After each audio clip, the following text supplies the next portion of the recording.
Just waking up from a nice dream. Bitcoin pumping on a live stream. Smile shine brighter than a high beam. Ever seen live trading on a widescreen? Bitcoin showing you the steps to own it. We got the alpha, I bet you want it. I'm having fun, send a lecture on it. Randy, put a little extra on it. It's mutable and decentralized. No censorship or hard cap supply. It's open source and we classify the blockchain secure, and that's exactly why. It's hard money with a new plan. It bounced a lot like this new jam. If Bitcoin dipped, then we ain't gon' trip. I'ma be bullish on you, fam. I'm a Bitcoin bestie.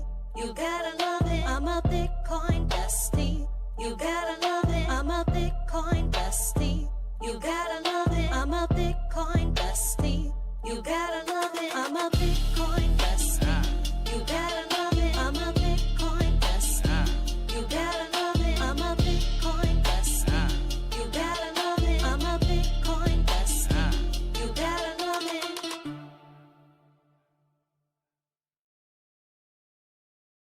This video is sponsored by Cake Wallet, the easiest open source wallet to store Bitcoin, Monero, and Litecoin securely on mobile and desktop devices. When buying, selling, and exchanging crypto or trading for gift cards, Cake Wallet ensures privacy and security, giving you the keys to your coins.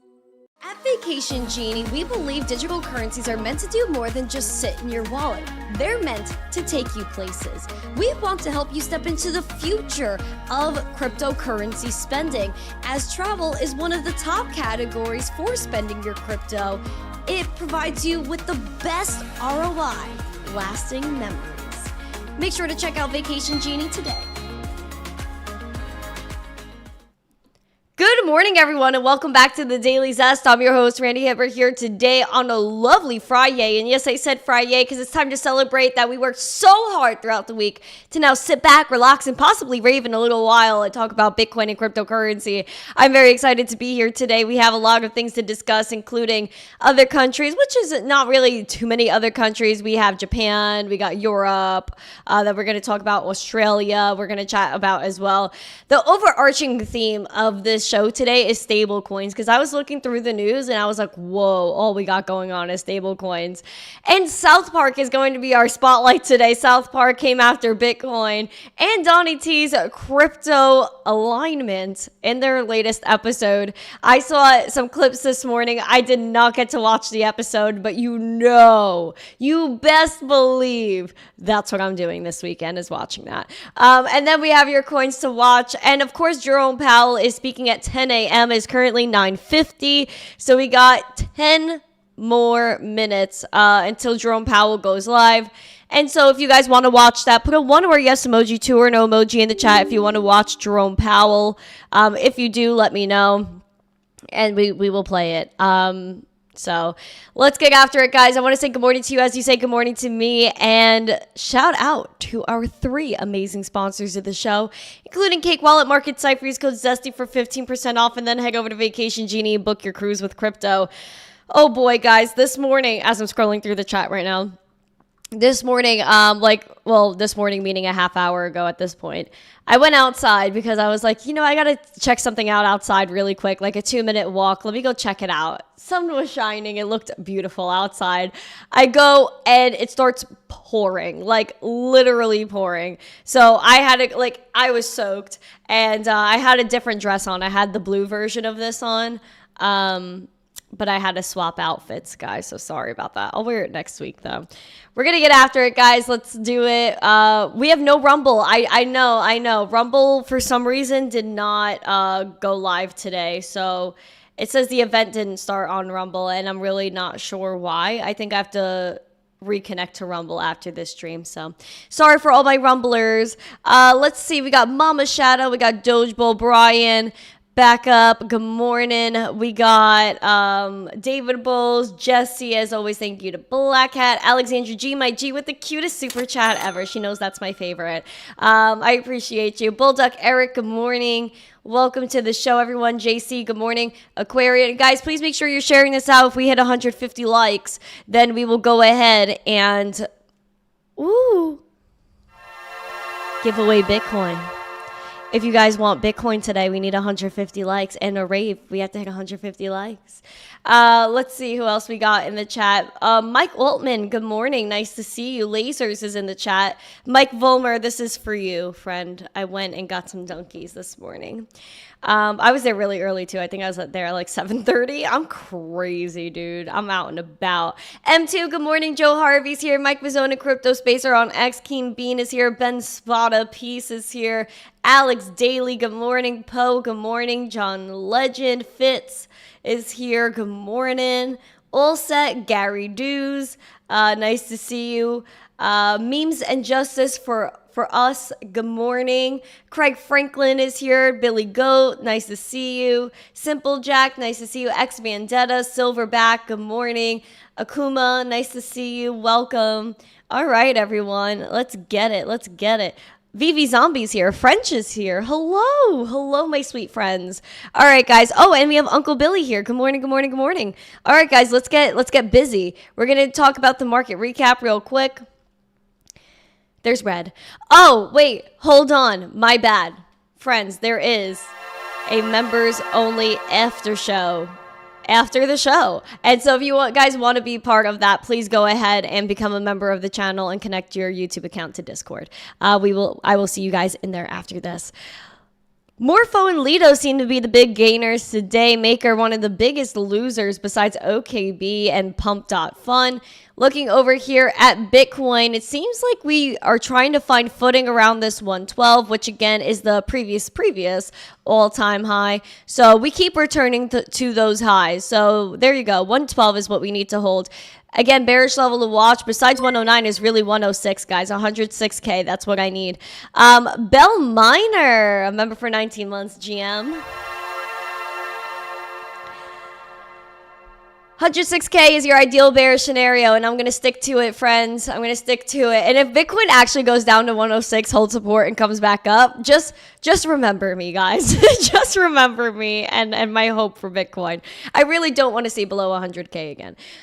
Unless we're testing this 200-day SMA, which is still granted above 100K, $100,600. So looking over here at the market ciphers, we have a red dot printed pulling down this momentum. VWAP seems to be moving back on up, though, so I like a confident move with this VWAP. We're actually flat, basically. We're only down 0.02%. There's basically been nothing that has been happening. Ooh, I see a lot of Litecoin comments. We love Litecoin on this channel. I'll check out the Litecoin chart as I do every day at the end of the show. We could check out HBAR at the end of the show. Just remember to request it from me when I go through coins to watch. We also have our downtrend with this RSI on Bitcoin that's continuing to take place. And again, I always say to come down to oversold. Let's just rip it, man. I was worried about selling. Rip off the... Gerald didn't like the new place? What the... Oh my gosh, I am so sorry, guys. I was like, what is that? I was like, who's talking to me? That's hilarious. Guys, Jerome Powell live stream is starting now. We're looking at the Wall Street Journal's live stream here, so hopefully we don't get in trouble or copyrighted for it. Or because the last time I showed you guys something like this, I got demonetized on that video. So you know what? We're gonna just take the hit. We'll take a gander. We'll keep up with Jerome. We'll see if he pops on, but we're gonna keep going while we're waiting for him. Other than that, guys, we still have a lot of work to do with Bitcoin. I think we're in a really good place, though, and this pullback is definitely needed. And it's not really like a crash like everyone's telling you it is. Like, please calm down and chill out. Let's go into Australia as our first country to chat about with headlines. Let's do it.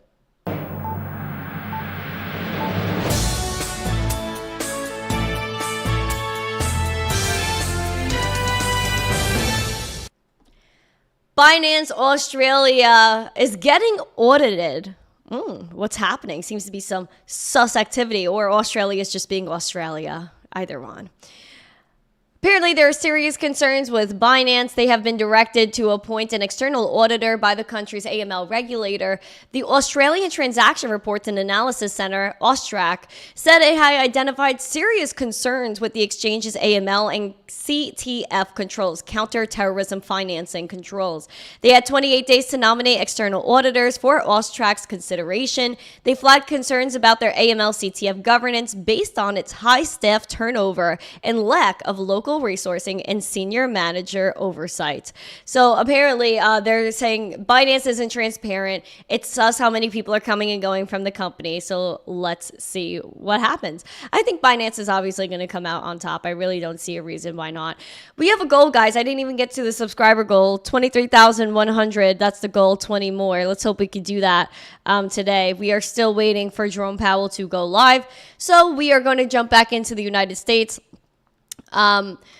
where they actually said something at the DOJ that I thought was pretty important, which is writing code is not a crime, as literally Roman Storm from Tornado Cash is under serious litigation right now in his court case. Senior officials at the DOJ knew that the crypto audience in Wyoming had a fresh software developer conviction on its mind when he told them that his department doesn't want to go after digital asset software developers who don't have money laundering intentions. Again, this applies to Roman Storm. I'm sorry. Matthew Gagliotti, the acting assistant attorney general in the DOJ's criminal division. You make me happy. Oh. Dr. Simplejack, you make me happy too. Thank you so much. Oh, you're so sweet. Thank you. Oh, that was so nice.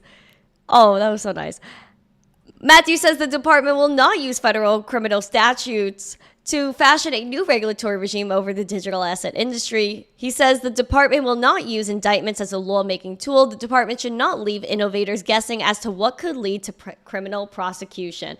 Which, thank you, sir.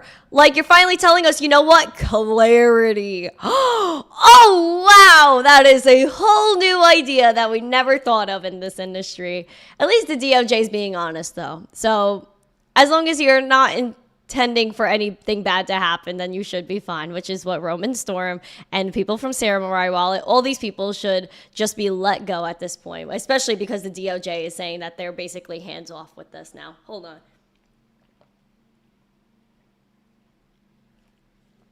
Guys, I've been all about the water lately.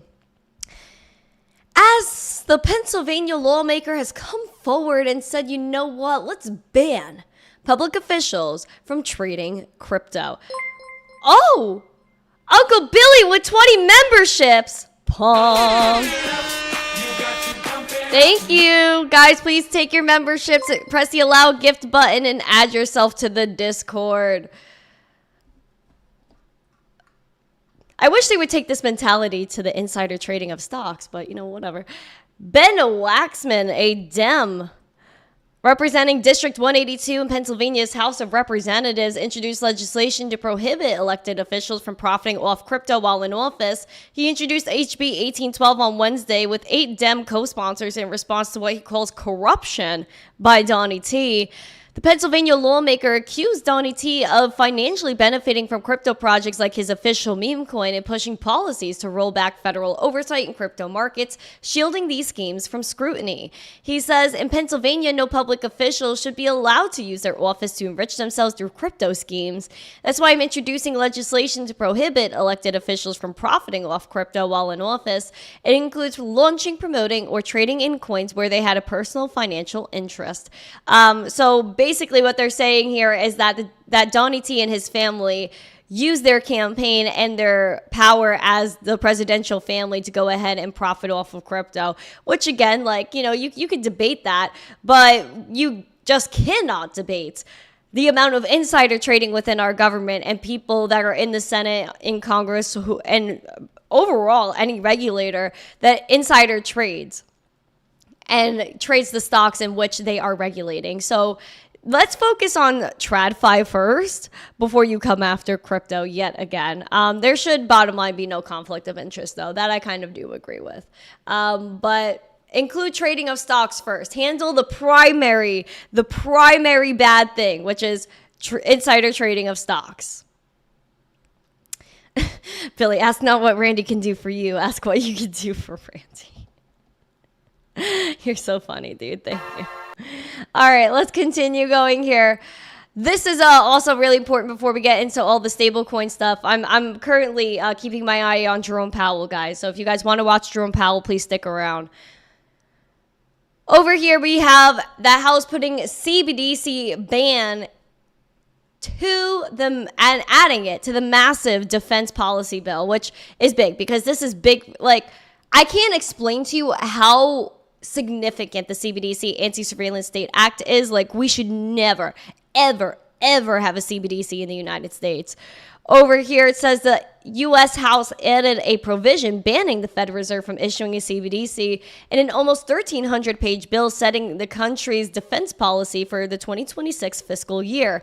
A revision of H.R. 3838, the House's version of a bill implementing the National Defense Authorization Act, was shared on Thursday by the House Rules Committee to include sweeping language banning the Federal Reserve from studying or creating a digital currency.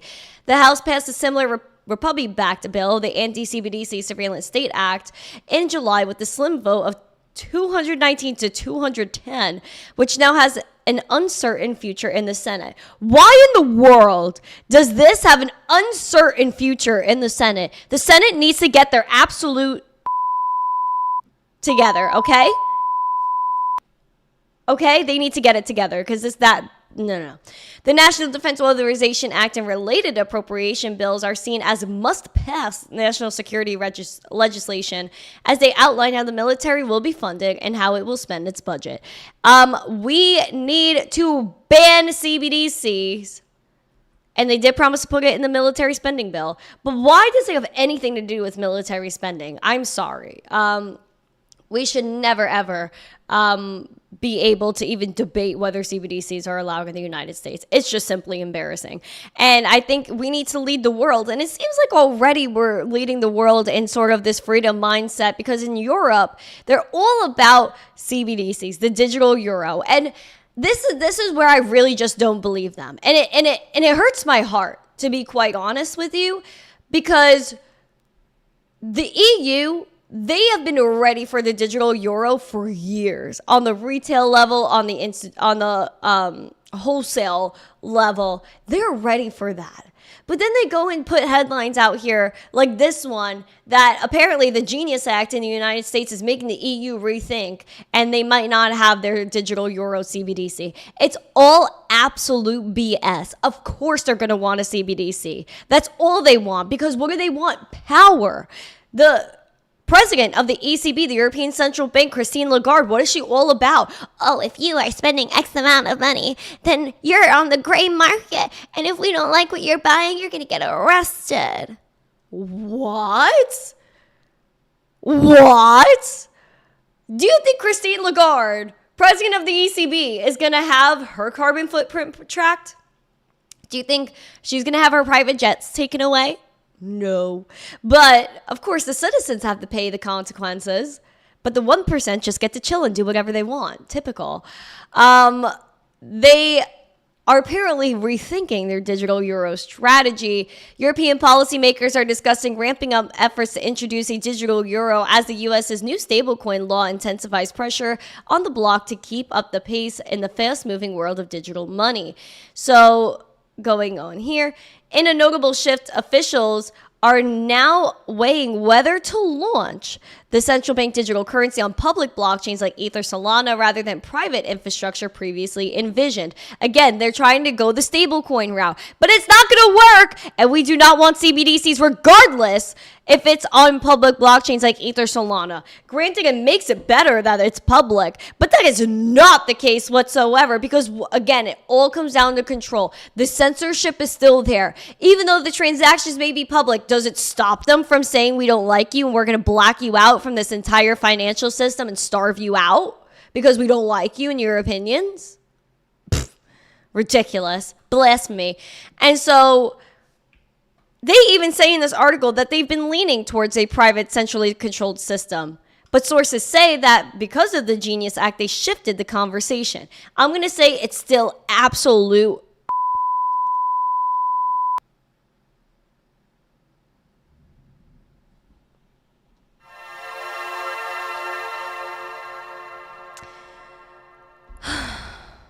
I'm going to calm down. I'm going to calm down. So gross. Yeah, we're going to have a CBDC, but we're thinking to not make it completely private. We'll just put it on Ether Solana. Oh my God! Patience, patience, patience, patience. Ripple, though. Ripple loves CBDCs. Ripple loves their own stablecoin. And RLUSD, they're trying to pump that up. And so Ripple and SBI are planning an RLUSD stablecoin distribution in Japan by 2026. So Ripple over here is all about them and making that money. I'm sorry also, by the way, if you guys hear thunder and stuff, it is super loud outside. I don't know if TikTok can hear it with the TikTok mic, but it is just crazy thunder outside right now. Ripple and SBI Holdings plan to roll out RLUSD in Japan, aiming to tap into the country's emerging stablecoin market under new regulatory frameworks. The two companies announced on Friday that they had signed a memorandum of understanding in which SBI VC Trade's role is that of distributor. And then SBI VC Trade, a licensed electronic payment infrastructure exchange service provider, aims to make RLUSD to go live in Japan during the first quarter of 2026. Also, we know Ripple and XRP are very popular over in Asia. Now, Ripple says this structure offers regulatory clarity and institutional grade compliance, and traits that they argue will differentiate RLUSD from their peers. So, SBI executives over in Japan framed the partnership as a step in strengthening their digital finance infrastructure, saying the introduction of RLUSD will not just expand the option of stablecoins in the Japanese market, but is a major step forward in the reliability and convenience of stablecoins. So they want to make RLUSD the standard of stablecoins. And Ripple thinks they could directly compete with the USDC and Tether, which honestly they probably could because they have the community for it. And one place that XRP is absolutely through the roof popular is in South Korea. Now, South Korea has top banks meeting with Tether and Circle regarding stablecoin partnerships, and I bet Ripple's going to get their name in there too. Let's check on Jerome. Oh, shoot. Problem. So, putting the pieces together, what are the implications for monetary policy? In the near term, risks to inflation are tilted to the upside and risks to employment to the downside, a challenging situation. When our goals are in tension like this, our framework calls for us to balance both sides of our dual mandate. Our policy rate is now 100 basis points closer to neutral than it was a year ago, and the stability of the unemployment rate and other labor market measures allows us to proceed carefully as we consider changes to our policy stance. Nonetheless, with policy in restrictive territory, the baseline outlook and the shifting balance of risks may warrant adjusting our policy stance. Ooh.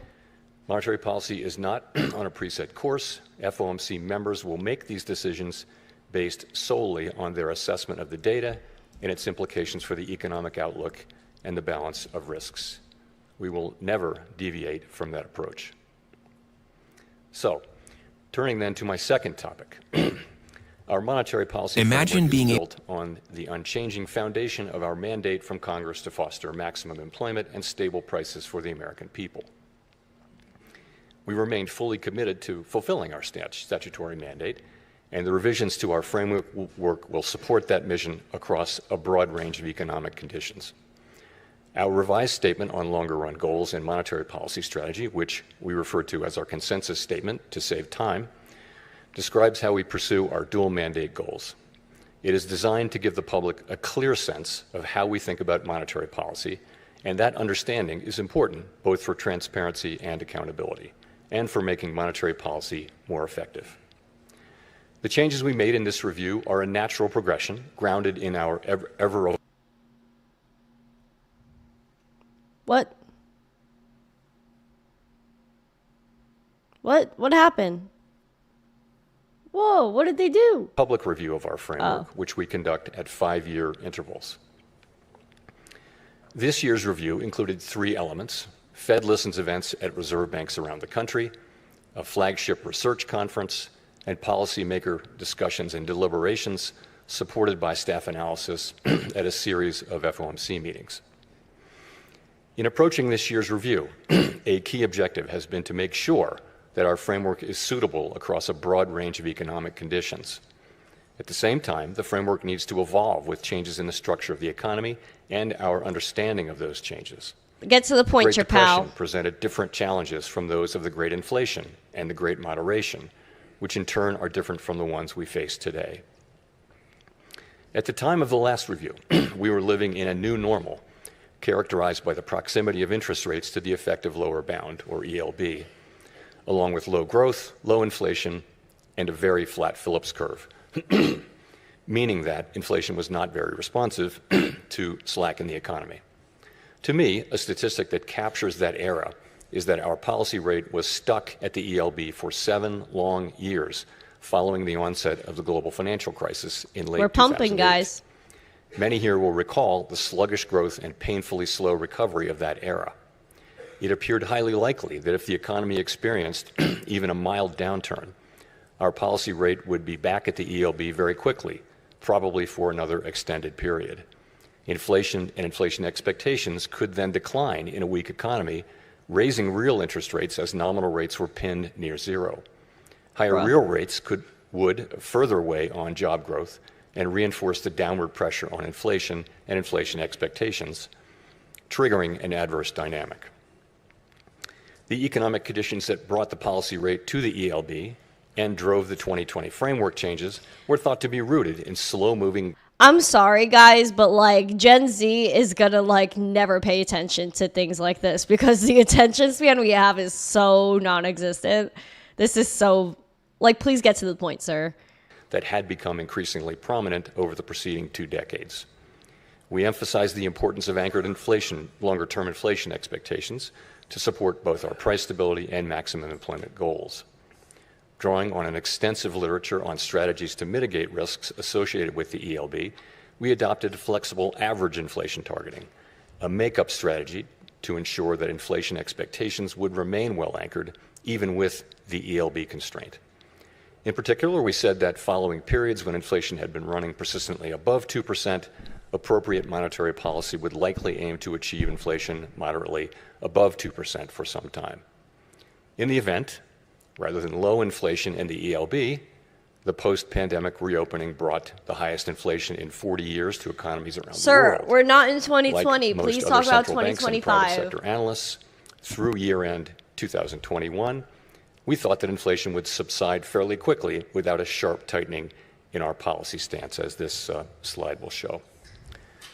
When it became clear this was not the case, we responded forcefully, raising our policy rate by 5.25 percentage points over 16 months. That action, combined with the unwinding of pandemic supply disruptions, contributed to inflation moving much closer to our target without the painful rise in unemployment that has accompanied previous efforts to counter high inflation. This year's review considered how economic conditions have evolved over the past 5 years. During this period, we saw that the inflation situation can change rapidly in the face of large shocks. In addition, interest rates are now substantially higher than was the case during the era between the global financial crisis and the pandemic. With inflation above target, our policy rate is restrictive, modestly so in my view. We cannot say for certain where rates will settle out over the longer run, but their neutral rate may now be higher than during the 2010s, reflecting changes in productivity, demographics, fiscal policy, and other factors that affect the balance between saving and investment. During the review, we discussed how the 2020 statements focus on the ELB. He's talking may have about complicated 2020. communications about our response to high inflation. We concluded that the emphasis on an overly specific set of economic conditions may have led to some confusion, and as a result, we made several important changes to the consensus statement to reflect that insight. First, we removed language indicating that the ELB was a defining feature of the economic landscape. Instead, I'm literally sorry, guys. Like, this is the most boring thing I've ever heard in my life. Like, he needs to stop. Yeah, hopefully he gets to the point. Overall, he is somewhat dovish from what I think we missed that initial part where he was like, oh, yeah, we might have rate cuts, we might not. Yeah. So, get to the darn point. Like, please. Like, he said, oh, it might warrant some rate cuts. It might. Oh my gosh, Jerome, it might.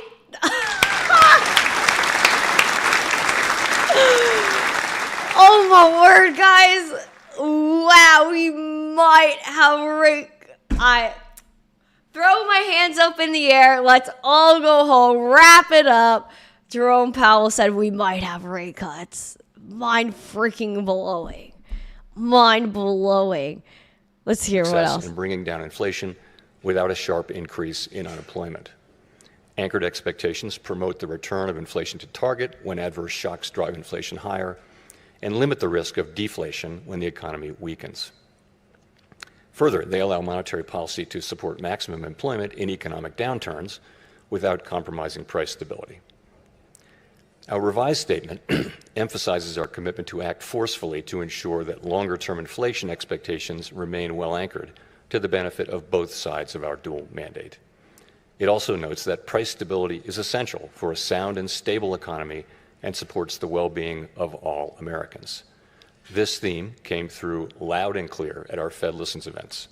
The past 5 years have been a painful reminder of the hardship that high inflation imposes, especially on those least able to meet the higher costs of necessities.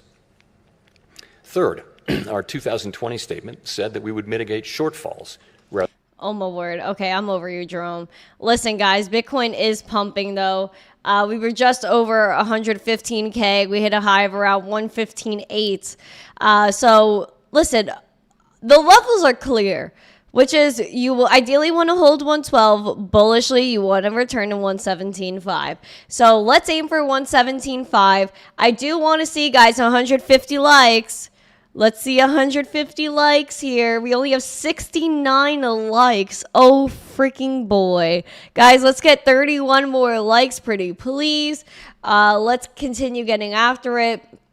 As Jerome Powell says, we may or may not cut rates. Woohoo. Oh, wow. Oh, wow. Moving on, guys. Let's dive back into this. South Korea, man, their largest financial groups are set to meet Tether and Circle. And in the meetings, they will see if they could have potential partnerships on distributing and transacting, with dollar-pegged stablecoins in the country and explore a won-pegged stablecoin. So that's not surprising to me whatsoever that they want to meet with these major issuers. I told you, Ripple, USDC, and Tether are going to take over the world with stablecoins. In addition, guys, we do have our spotlight today. Aside from Jerome Powell, we'll check in on him, I guess, in a little while yet again. But we're going to go into our spotlight, which is South Park, coming after Bitcoin, crypto, and Donnie T's initiatives.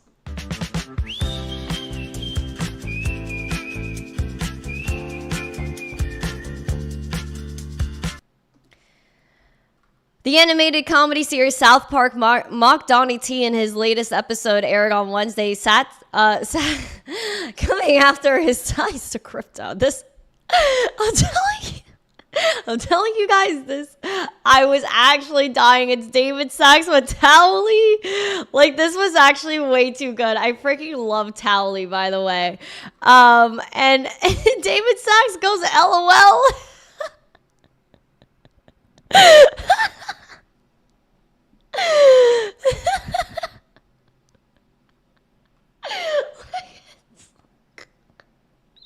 I gotta watch it.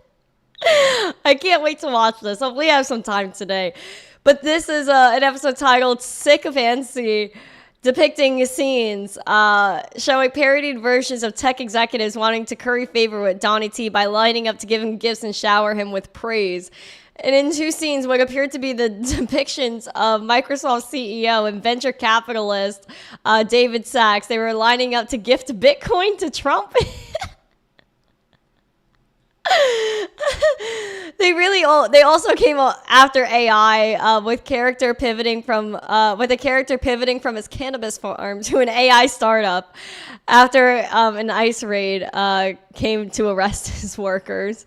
I'm sorry, guys. This is just ridiculous. I don't even know. It's so bad.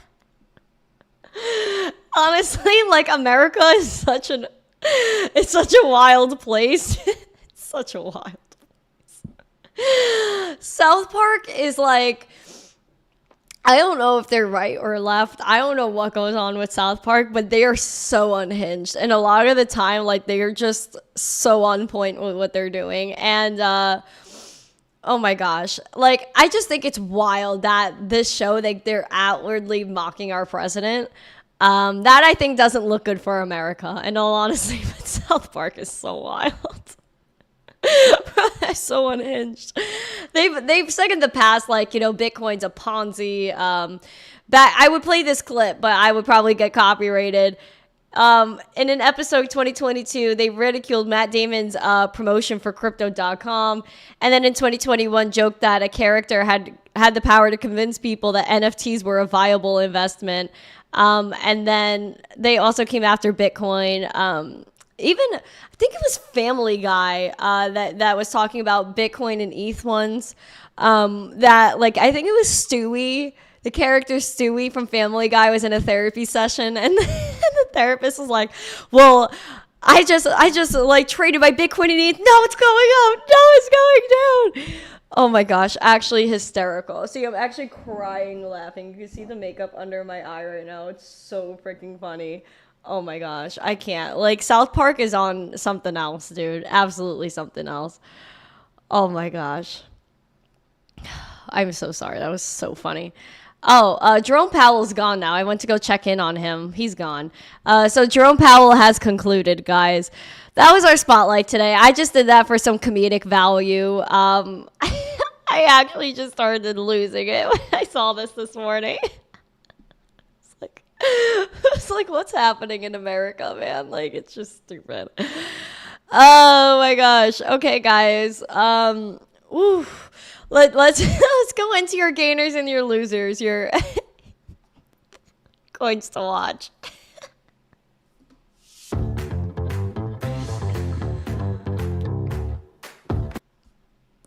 Leading your gainers today is Zcash, up almost 11%. Morpho up 10%. Gate token for Gate.io, that platform, up 2.25%. Crow also up 6.15%. We're looking at our losers. Leading the way here is Sky, down 3.6%. And as we're talking here, we're seeing the market really kind of change over. Pumped Up Fun is down about 2.5%. Mantle down 1.4%. Monero down 1.3%. And Pancake or Cake down 1.24%. Bitcoin back over 115K, 115. 240 is where we're at. We're up about 2.5%. Literally, again, at the beginning of the show, what were we chatting about? Oh, shoot, we were literally barely even trading. We were down 0.02%. Now we're up 2.5%. Like, this is how quickly every single thing turns around. Everybody is pivoting. And for a lack of better words, South Park was right. All these things are right. Like, people have, like, these companies, right? Like bio companies, pharmaceutical companies that all of a sudden come out the woodwork and they're like, you know what? Nah. Even the Donnie T family, for example, Donnie T Jr., his backed company, Donnie T Jr. backed company, Thumbs Up, which is an ad marketing, and then taking over another company, rebranding it to become a Dogecoin and Litecoin miner. Like, this is the major pivot, because everybody's seeing that the old way of money, the old way of transacting, the old way of conducting financial life is over, and Bitcoin, crypto, DeFi is the new way. And there's no chance that anybody could avoid it. If they want to be, poor, maybe they could, like Sailor says, people who store their wealth in fiat, we call them poor, because they are continuously drowning themselves in the old system. Now, Ethereum is up over 8%, 8.2% today, $4,571. We have a fresh green dot printing on market Cipher, and boy, oh boy, look at our levels right there. TA is the best way Ooh, maybe that could be a song. Guys, TA the best way? Is that going to be a new banger? Please let me know in the chat. One or yes emoji, two or no emoji. We're at $4,562. We're up about 8%. We want to hit that resistance at $47.50 and then our all-time high, which we are not far away from. We're literally like $300, $320 away. Green dot printing on market Cipher. Let's hope this continues to play out as the VWAP continues to pump over that zero line, and we love a confident VWAP push. Highest money flow on ETH, zooming all the way back to, gosh, all the way here in April of 2024. Seems like we got a banger on our hands, guys. We could have a really bullish weekend, actually, now that I'm looking at it. I think probably a nice Sunday pump is in order. Bullish RSI, we are sending it. Litecoin, $118. Oh, she's looking so good, Litecoin. Litecoin, it is the right coin. And everybody loves Litecoin. Litecoin. Over here, Litecoin holding 118. Looking good. We're up 3.3%. 114 is really your level to watch. Bullish is 142. You know the drill. Let's look at the market ciphers today. Momentum is a little bit flat. We do have the VWAP that is looking to push through that zero line and go bullish. Money flow is continuing to increase, and that RSI, man, is bullish now. Tested that neutral, is now bullish. So we could have a really positive Friday looking into it. Or you know what? We have this pump because of Jerome Powell, people excited, and maybe it cools off for the rest of the day. However, I would like to see a Sunday pump, guys. So if we have a Sunday pump, just remember me, fam. Just remember that I wanted this. Give us the pump. Give us the pump. Please continue to smash the like, subscribe, and share. I know that things are slow. I know it's August. Everybody's on vacation. Everyone and their mother is putting their toes in the sand. But I would just like to ask y'all to smash the like, please, because we have 17 more until 100. I don't know what's been going on recently. Yes, Laser's very bullish, very, very bullish, very, very bullish. I'm ready. I'm literally ready. Let me go check the timeline to see if there's anything I missed from Jerome Powell because he was literally so freaking boring. Let's see. Yeah, I think, really nothing. Oh, just that we might cut rates. Yeah, this is, I think Donnie T pressured him, like, for real. I think Jerome was like, oh, I'm not trying to lose my job right now, so let me go ahead and do whatever this orange man wants. I really think that's how he went about that. In all honesty, it seems like that was the way. Overall, though, I am very bullish on you guys. I'm very bullish on Bitcoin. I'm very bullish on crypto. Please, guys, let me know what you guys are thinking. Are you bullish? Put a rocket emoji in the chat. I also would like to just shout this out that we may not have a show on Monday. And I know, before you're all like, bruh, oh my God.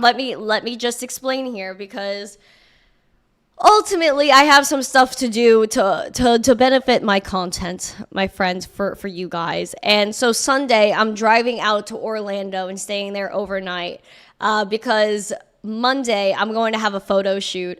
We're going to get some headshots. We're going to get some material that I desperately need after 5 years of doing this. I decided, you know what, we got to be professional out here. And there's a lot of things I'm looking to cook for the future and things I'm trying to build in the background here. That's why I've been like really occupied. Besides moving and everything like that, like everything has been like crazy for me lately, in all honesty. But I'm working on so many things in the background that I genuinely care about. So this is part of that. So the headshots are needed. A few professional photos, especially like going on mainstream media. I'm not trying to send them my Instagram selfies. You know what I mean? So we got to get some professional headshots done. That's what I'm traveling like 2 hours for out there on Sunday to spend the night at a friend's house. So that way on Monday I could be all fresh and go to this photo shoot. So just keep in mind, that's what I'm doing on Monday. I'm not leaving y'all astray. I will make videos, and I could bring my laptop and I could see if I could potentially go live Monday morning, but no promises. I'm just letting you know 90% chance there is no show on Monday. And Tuesday I should be like, I'm going to drive back home on Monday. So I should be back here on Tuesday morning. So yeah, like I I know that this person that is going to, take all these pictures is very trusted, and he's a very professional person. And honestly, he's hooking me up. So I would just like to say thank you to him. And I'm going to see if maybe I could give him a little shout out if he's okay with that after we do our shoot. But yeah, guys, we're going to do some glam shots, and it's going to be great. So I'm very excited. No said we need Monday lives. I know. I'm sorry, my friend. But a girl's got to do what she's got to do. And I'd rather just use the weekend to travel and then Monday to do the shoot than to do it in the middle of the week and have to leave midday on a Wednesday and then do the shoot on Thursday. I'd rather just take off the Monday and come back all bright and shiny on Tuesday. So that is the goal, my friend. So I would just like to ask for your love and your patience. So community after show, of course, would not be a thing on Monday either, unfortunately. So thank you guys so much. I appreciate every single one of you guys, and I appreciate all of your support because now I'm able to go and do this photo shoot to produce better content for you guys. And so my thumbnails and all the pictures on those will be further stepped up as well. And so I appreciate every single one of you guys. What we're going to go do right now, because we don't have 150 likes or even 100 likes, I cannot give away Bitcoin. And unfortunately, I don't know if we could do a rave today. I'm not sure.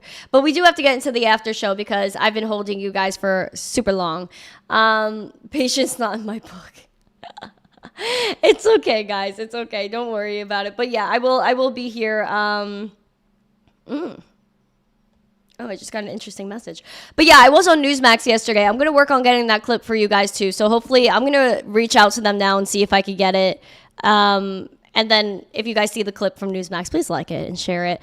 And I appreciate every single one of you guys. Have a splendid weekend, a happy Friday. Please jump into that Discord right now. Become a member, hop in, hang out for a few minutes, and then we're going to get on going with our weekend. So have a fantastic weekend, an amazing Friday. And I appreciate every single one of you guys. Stay bullish, keep calm, hodl on, and of course, stay zesty. Mwah.